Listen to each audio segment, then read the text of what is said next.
everybody. It's us again.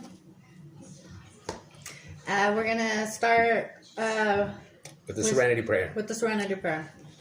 God, grant me the serenity to accept the things I cannot change, the courage to change the things I can, and the wisdom to know the difference. He just woke up from a nap, so excuse the 2-year-old cries. So like we did last week, we're working from the NA step or the NA book. And we're going to be, we'll recap step 1 real quick, and then we'll move on to step 2. Step 1. We admitted that we were powerless over our addiction, that our lives had become unmanageable. So in step 1, what we did was we admitted that we were actually powerless, that everything in our life rotated around drugs, everything in our life was around that circle, around drugs, our whole life. Everything that we had known to love and cherished was out the window because there was a new place. There was drugs. Drugs had governed our life. So we came to actually take that step and admitting that we had no control over our lives anymore. So that was our first step. And we did that last week. We covered on it. And this week we're going to move on to step 2, which is a step of what? It says step 2. We came to believe that a power greater than ourselves could restore us to sanity. So it sounds simple, huh? We just came to believe that a power greater than ourselves could restore us to sanity. But for some people, it's not as simple because they may not believe in God. They may have a hard time with a higher power. And so it's difficult for them to take this step. And I think that's the whole reason why it was phrased the way it is. It doesn't say God. It doesn't say Allah. It doesn't say anything that regards to a particular person or entity. It says a power greater than ourselves. Anything that's more than us, because we ourselves, like we covered in the first step. It has to be a loving, caring, that is a loving, caring, something more positive than what we do, than what we know. So like on step 1, we said that we've tried and we couldn't do it. So when it says that we have to believe in something that's greater than ourselves, whatever it may be for you, it just has to be something greater than ourselves because you yourself couldn't do it on your own. And a lot of us tried for our families, for our kids. And I mean, as much as it hurts, being honestly, that wasn't enough for you. Your kids, you want to say, oh, I'm going to do this for my kids. That's not going to work. I tried it for my kids. I tried it for my wife. I tried it for my mom. None of that shit works. Okay? It has to be something greater than yourself that you could believe in, that knows that has control over your life now. Something where you could hand over your steering wheel and say, okay, drive for me because I've been bumping into a straight wall every goddamn time. Mm-hmm. Okay, sorry I used that word. But. I even read one time you could believe in a door handle. Hey, whatever makes you a better person, I'm all for it. Yeah. So let's go. Step 2. It says the second step is necessary if we expect to achieve an ongoing recovery. The first step leaves us with a need to believe in something that can help us with our powerlessness, our uselessness, and our helplessness. The first step has left a vacuum in our lives. We need to find something to fill that void.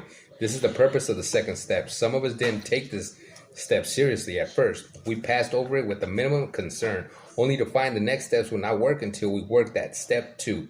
Even when we admitted that we needed help with our drug problem, many of us would not admit that we needed was actually faith and sanity.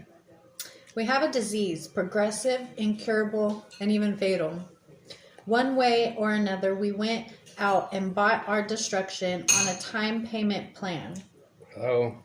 All of us, from junkies snatching purses to the sweet old lady hitting 2 or 3 doctors for the legal prescription, have one thing in common. We seek our own destruction, one bag, a few pills, a bottle at a time, until we die. This is the least part of the insanity of the addiction. And that's the crazy part, right? It's the least part of the insanity. The price may seem higher for the addiction who prostitutes for the fix than it is for the addict who merely lies to the doctor, ultimately both paying for their disease with their lives. Insanity is repeating the same mistake and expecting different results. How many times have we done something over and over and over, and each time it's like, no, this time's going to be just a little bit different, just a little bit. Or have you guys ever noticed that in the world of active addiction, it's the same, whether it's the same people or the same concept, the same scam, the same, whatever it may be, it's the same damn thing repetitive. Someone thinking that they're going to make it this time. They're not going to happen. That reminds me when, all right, so I did 10 years or kind of 10 years without using meth. And the first time I got locked up right after my relapse, it was the same exact people. No lie. The same exact people, not from just staying there. Obviously, it was county, but it was the same people that I was in there 10 years prior to that.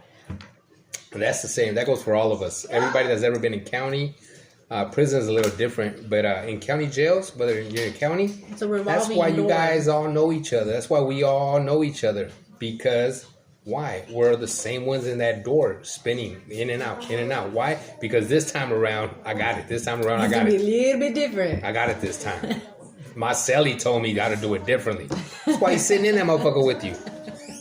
Many of us realize when we get to this program that we have gone back time and again using, even though we knew we were destroying our lives. Insanity is using drugs day after day, knowing that only physical and mental destruction comes when we use. The most obvious insanity of the disease of addiction is the obsession to use the drug. That obsession. That's real. That's real. The obsession is the hardest part. Just to constantly think about it, wanting it, to replaying shit back in your head over and over and over again. I still find myself, I still think about that rush, and it messes with me, you know. So that obsession is fucking real. Ask yourself this question. Do I believe it would be insane to walk up to someone and say, may I please have a heart attack or a fatal accident? If you can agree that this would be insane, you should have no problem with the second step. In this program, the first thing we do is that we stop using drugs. Yes. At this point, we begin to feel the pain of living without drugs or anything to replace them. The pain forces us to seek a power greater than ourselves that can relieve our obsession to use. Okay? So, because it does get hard, sometimes people withdraw. Sometimes people get lonely. Sometimes some of us don't know how to deal with stress. Some of us don't know how to deal with the everyday expectations of life. I think that's big too. I think you even experience that when you get overwhelmed. He used to get overwhelmed and want to run. Just go out somewhere and. Let me explain it a little different. Okay. It wasn't that I get overwhelmed and just want to run. No, it was that stress. When you don't have the tools to deal with stress, what happens is that once you encounter it in your life, you don't want to face it. So you don't know how to live life on life's terms. So what happens is that the first time you encounter it, you do what is in your comfort zone. So what do? You go back to the streets where you don't have to deal with stress. You don't have to deal with reality. You don't have to deal with your problems, your emotions, your feelings. So that's what we're talking about. When we have a power that's greater than ourselves, we don't have to go back to that insanity that's the world. We could let go and let God. Yeah, if you learn to fall on your knees and pray instead of every time you frequencies, both 28. Whatever works for you, you know. But it's a power greater than yourself that you can depend on. That when times get hard, He's gonna be there. Right. That when you feel like you just can't walk today, you just feel like you can't do it today, you can rely on that higher power, knowing that it's going to give you a way out. Where are we? The process. The process of coming to believe is similar for most addicts. Most of us lacking a working relationship with our higher power.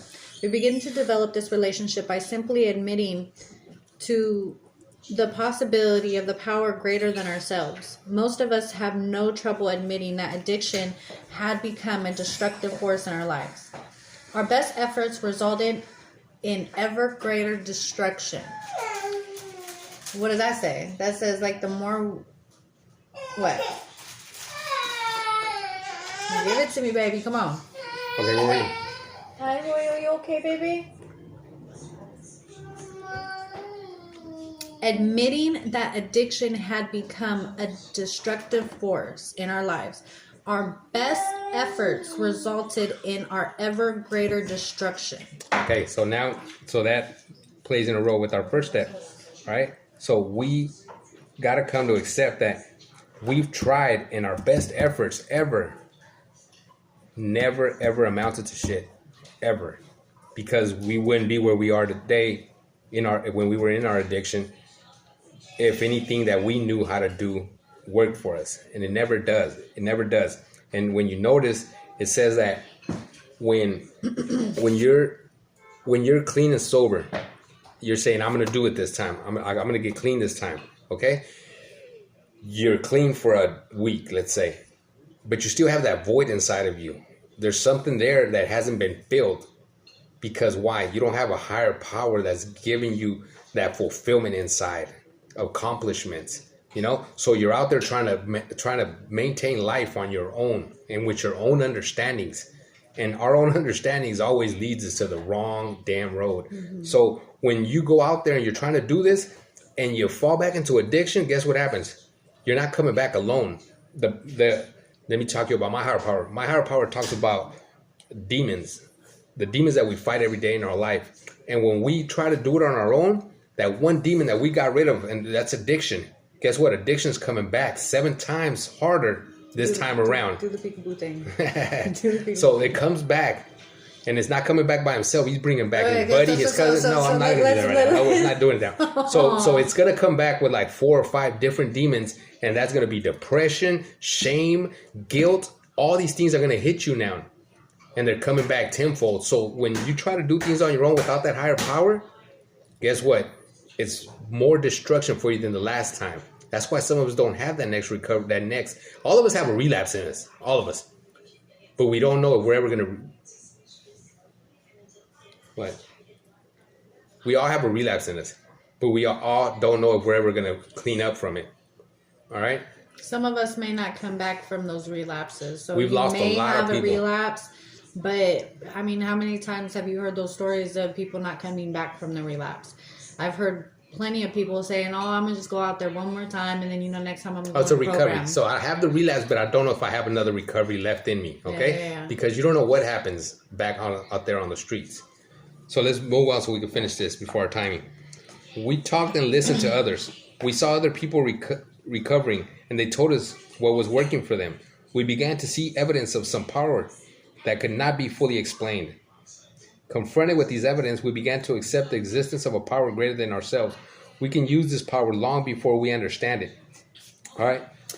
We talked and listened to others. We saw others. That's what I just read. So, look at we talked and we listened to others. Okay, what does that say? That when we do these groups like this, we don't do it. And when we up here, and I'm always influencing the group to share. Why? Because our stories affect people in a positive way. It gives people hope.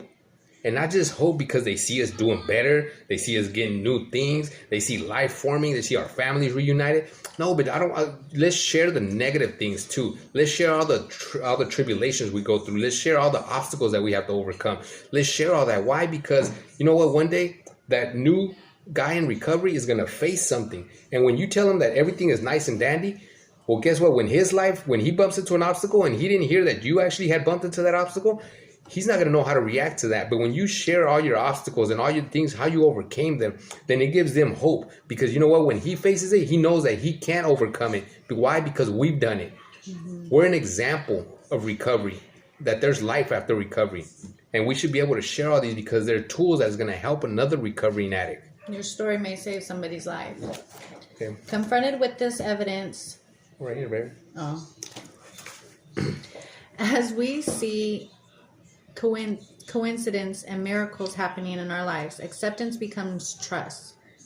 We grow and feel comfortable with our higher power as a source of strength. As we learn to trust this power, we begin to overcome our fear of life. The process of coming to believe restores us to sanity. The strength to move into action comes from this belief. We need to accept this step to start on the road of recovery. When our belief has grown, we are ready for step 3. All right, so check it out. As we see coincidences and miracles happening, okay? So whoever doesn't believe in God or whatever your higher power may be, when something starts forming in your life and things start going good, you might start off with saying, oh, it's a coincidence. Things are going good. Miracles are happening now, okay? So it's gradually growing into something. Next thing you know, it's an acceptance, like, okay, that higher power, whatever it may be, the trees, the deer, whatever you may believe in, now there's a little trust in there, like, damn, something's out there helping me. Because it's unexplainable, but you know something's helping you form into that belief. And then once you overcome that fear of saying, okay, I have a higher power that I believe in, then you stop blocking your blessings and things start happening in your life. The whole thing about this step 2 is about hope, okay? We got to set our hope into something. Because if you don't, then what are you living for? You know, it's like step 1, we admitted that we were powerless. Okay, so what are you going to do about that? You got to have some hope in something. Step 2 is telling us how to have that hope into whatever it may be, your higher power. But you have to have a higher power in order for this to work. You can't just skim over it and say, oh, I'll deal with that next. No, it's a process to this. Step 1, step 2, step 3, step 4. There has to be done. You can't skip over a step. So this is an important step right here. Everybody's recovery is different because we all have different beliefs. We all come from different backgrounds. We all have different things that form our thinking.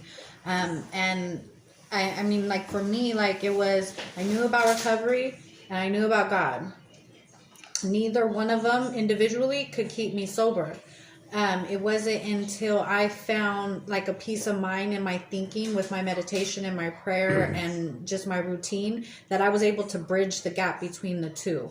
And then that's when miracles started happening and the way I was thinking was changing and I was able to accept, okay, like I really am an addict and I really can't get clean on my own. So I needed to come to both of those steps. But for me, it was a little bit different. I needed that bridge. I needed to break down some subconscious barriers that I had created. So everybody's recovery is different.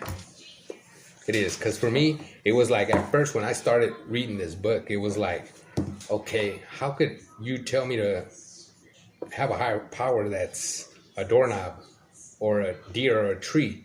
And I was like, no, if I'm going to have a higher power, it's going to be God. Because I believe in that. I've seen the miracles in people's lives.